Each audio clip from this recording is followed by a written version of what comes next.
عام طور پہ درخواست یہ کرتا ہوں کہ پہلے وہاں جا کے 3-4 بیان کریں آپ خود، تاکہ لوگ حضرت سے متعارف تو کروائیں.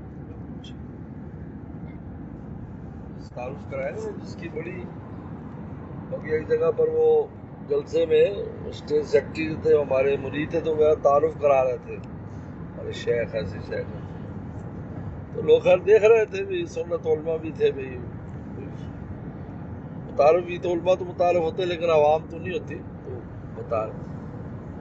اس کے بعد نعت خان ایک آیا، وہ رات کو 12 بجے اس کا پروگرام تھا نعت خان کا، مشہور نعت خان. اس نے کہا میں یہ جو کلام سنوں گا یہ میں بہت تعریفیں کی اللہ والا، یہ ان کے پاس ابھی سنا کر آ رہا ہوں، اور انہوں نے 1000 روپے مجھے انعام بھی اس پر دیا ہے. کون ہے؟ مولانا شاہ جلیل احمد خون صاحب.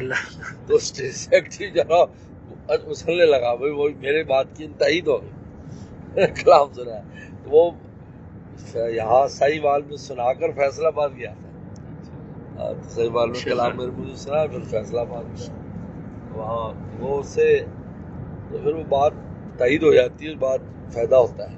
بعد میں جب شیخ جاتا ہے تو پھر بڑی آسانی ہوتی ہے لوگوں کو.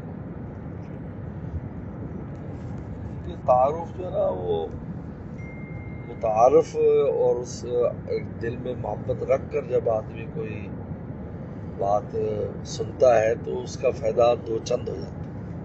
فائدہ تو سب کو ہی ہوتا ہے لیکن اس سے بھی 2 چند فائدہ ہوتا ہے.